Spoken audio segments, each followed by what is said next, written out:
नमस्कार दोस्तों, स्वागत है आप सभी का हमारे YouTube चैनल के और एक फ्रेश और न्यू वीडियो में।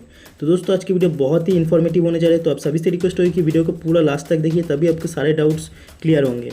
तो आज की वीडियो का जो टॉपिक है वो आपको थंबनेल देखकर पता चल गया होगा। तो इस वीडियो में मैं आपको कुछ एग्जाम्स के बारे में बताने जा रहा हूँ जो आप 12th के बाद या फिर 12th अपीयरिंग में दे सकते हो, जिसके थ्रू आप इंडियन आर्म फोर्स में एक ऑफिसर या फिर एक सोल्जर के रूप में आप देश को सर्व कर सकते हो, वो भी बहुत ही कम एज में। तो चलिए, मैं हूं आदित्य और आप देख रहे हैं नॉलेज एडीक्यू, जहाँ पर आपको डिफेंस और करंट टॉपिक के ऊपर वीडियो मिलते रहते हैं। तो चलिए बिना किसी टाइम वेस्ट के वीडियो को शुरू करते हैं।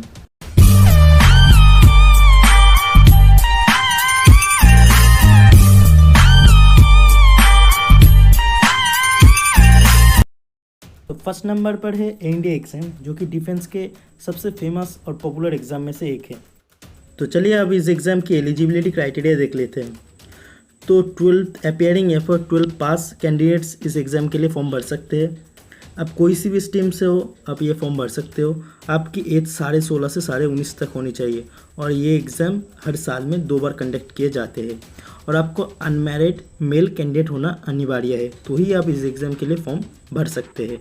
तो चलिए नज़र डालते हैं इस एग्ज़ाम की सिलेक्शन प्रोसेस के ऊपर। फर्स्ट आपको रिटन एग्ज़ाम देना पड़ेगा। रिटन क्लियर करने के बाद आपका मेरिट लिस्ट में नाम आएगा। उसके बाद आपको एसएसबी इंटरव्यू के लिए कॉल अप लेटर आएगा।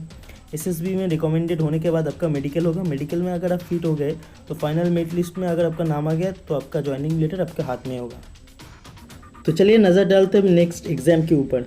तो नंबर 2 पर जो एग्ज़ाम है वो इंडियन आर्मी के टीएस एंट्री यानी कि टेक्निकल एंट्री स्किप, जहाँ पर आपको कोई भी रिटन एग्ज़ाम नहीं देना पड़ता है। डायरेक्ट एसएसबी इंटरव्यू के थ्रू आप एक ऑफिसर के रूप में इंडियन आर्मी को ज्वाइन कर सकते हैं। तो चलिए जान लेते हैं एलिजिबिलिटी क्या है।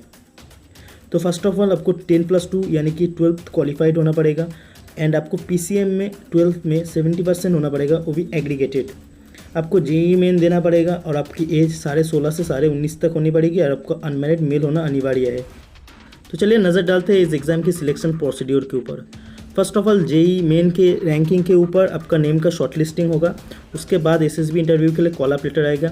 एसएसबी इंटरव्यू में रिकमेंडेड होने के बाद आपका मेडिकल होगा। अगर मेडिकल में फिट हो जाते हो उसके बाद फाइनल मेरिट लिस्ट में आपका नाम आएगा। तो नज़र डालते हैं नंबर 3 एग्ज़ाम के ऊपर, जो है नेवी 10+2 बीटेक एंट्री। ये एंट्री भी टीएस एंट्री की तरह सेम है। टीएस के थ्रू आप आर्मी में ज्वाइन करते हो और इसके थ्रू आप इंडियन नेवी को ज्वाइन करते हो। तो आप देख लीजिए इसकी एलिजिबिलिटी क्राइटेरिया टीएस की तरह एकदम सेम ही है। आपको 12 पास होना पड़ेगा, 70% मार्क्स चाहिए और इंग्लिश में 50% जेईई मेन देना पड़ेगा। एज 16.5 से 19.5। यहाँ पर भी आपको कोई भी रिटन एग्ज़ाम नहीं देना पड़ता, डायरेक्ट एसएसबी के थ्रू आप इंडियन नेवी को ज्वाइन कर सकते हो और आपको अनमैरिड मेल होना अनिवार्य है। तो चलिए नज़र डालते हैं इस एग्ज़ाम की सिलेक्शन प्रोसीड्योर के ऊपर। तो टीएस की तरह इसका भी सेम प्रोसीड्योर है, तो मैं दोबारा इसको नहीं बता रहा हूँ। पहले शॉर्ट लिस्टिंग होगी, फिर इंटरव्यू होगा, फिर मेडिकल होगा, फिर फाइनल मेरिट लिस्ट लगेगा। डिटेल्स में मैंने टीएस पे बता दिया, तो इस पर मैं ज़्यादा टाइम वेस्ट नहीं कर रहा हूँ। तो चलिए नेक्स्ट एग्ज़ाम नंबर 4 एग्ज़ाम की तरफ बढ़ते हैं। तो नेक्स्ट जो एग्ज़ाम है वो है एयरफोर्स एक्स ग्रुप एग्ज़ाम। तो चलिए जानते हैं इस एग्ज़ाम की एलिजिबिलिटी क्राइटेरिया क्या है। तो फर्स्ट ऑफ ऑल आपको 10+2 क्वालिफाइड होना पड़ेगा। आपको 10+2 फिजिक्स और मैथ में एग्रीगेटेड 60% चाहिए और इंग्लिश में 50% नंबर होने चाहिए 12th में, और आपकी एज 18 से 21 के बीच में होनी चाहिए। आपको अनमैरिड मेल कैंडिडेट होना अनिवार्य है, तो ही आप इस एग्ज़ाम के लिए फॉर्म भर सकते हैं। तो चलिए जानते हैं इस एग्ज़ाम की सिलेक्शन प्रोसेस क्या है। तो पहले आपका सीबीटी टेस्ट यानी कि कंप्यूटर बेस्ड टेस्ट होगा। उसमें अगर आप क्लियर कर जाते हो उसके बाद आपका पीएफटी होगा यानी कि फिजिकल फिटनेस टेस्ट। उसमें अगर आप क्लियर कर जाते हो तो आपको मेडिकल देना पड़ेगा। अगर मेडिकल में फिट हो गए तो आप एयरफोर्स ज्वाइन कर सकते हो एक्स ग्रुप में। तो चलिए जानते हैं नेक्स्ट एग्ज़ाम क्या है। तो नेक्स्ट एग्ज़ाम जो है वो है एयरफोर्स वाई ग्रुप एग्ज़ाम।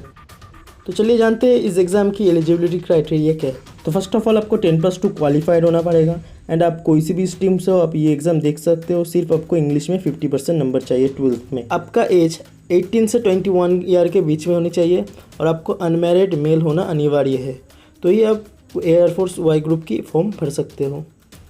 तो थोड़ी डिटेल्स आप देख लेना। तो चलिए जानते हैं इस एग्ज़ाम की सिलेक्शन प्रोसीड्योर क्या है। तो एक्स ग्रुप की तरह वाई ग्रुप की भी सेम सिलेक्शन प्रोसीड्योर है, तो मैं ज़्यादा टाइम इस पर वेस्ट नहीं करूँगा, आप लोग एक बार देख लीजिएगा।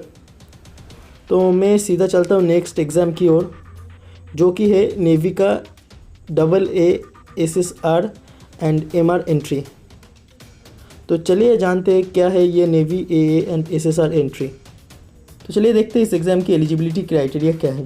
तो फर्स्ट ऑफ ऑल आपको 10+2 क्वालिफाइड होना पड़ेगा। 10+2 में आपको एग्रीगेटेड 60% नंबर चाहिए फिजिक्स और मैथ में, एंड उसके साथ आपको केमिस्ट्री, बायोलॉजी या फिर कंप्यूटर साइंस, इसमें से कोई भी एक सब्जेक्ट होना अनिवार्य है। आपकी एज 17 से 20 ईयर के बीच में होनी चाहिए और आपको अनमैरिड मेल होना अनिवार्य है, तो ही आप इस एग्ज़ाम के लिए फॉर्म भर सकते हैं। तो चलिए बात करते हैं इस एग्ज़ाम की सिलेक्शन प्रोसेस के ऊपर। तो पहले 12th के नंबर के बेस पर शॉर्ट लिस्टिंग होगा, उसके बाद रिटन एग्ज़ाम होगा, फिर रिटन क्लियर करने के बाद फिजिकल फिटनेस टेस्ट, फिर मेडिकल, फिर मेरिट लिस्ट लगेगी। अगर मेरिट लिस्ट में आपका नाम आ गया तो आप इंडियन नेवी को एज अ सेलर ज्वाइन कर सकते हो। तो चलिए आगे बढ़ते हैं नेक्स्ट एग्ज़ाम की ओर, नंबर 7th, जो एग्ज़ाम है नेवी MR एंट्री। तो चलिए डिटेल्स में जानते हैं। तो चलिए देखते हैं इस एग्ज़ाम की एलिजिबिलिटी क्राइटेरिया क्या है। तो फर्स्ट ऑफ ऑल आपको 10th क्वालिफाइड होना पड़ेगा और आपको एग्रीगेटेड 60% नंबर चाहिए, एंड आपको अनमैरिड मेल होना अनिवार्य है और आपका एज 17 से 20 ईयर के बीच में होनी चाहिए। तो चलिए बात करते हैं अब इस एग्ज़ाम की सिलेक्शन प्रोसेस के ऊपर।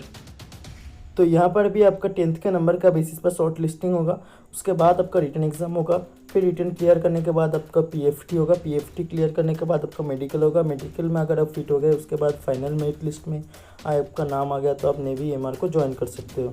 तो चलिए बात करते हैं अब नेक्स्ट एग्ज़ाम जो कि है ICG यानी कि कोस्ट गार्ड की नाविक GD एंड नाविक DB एग्ज़ाम।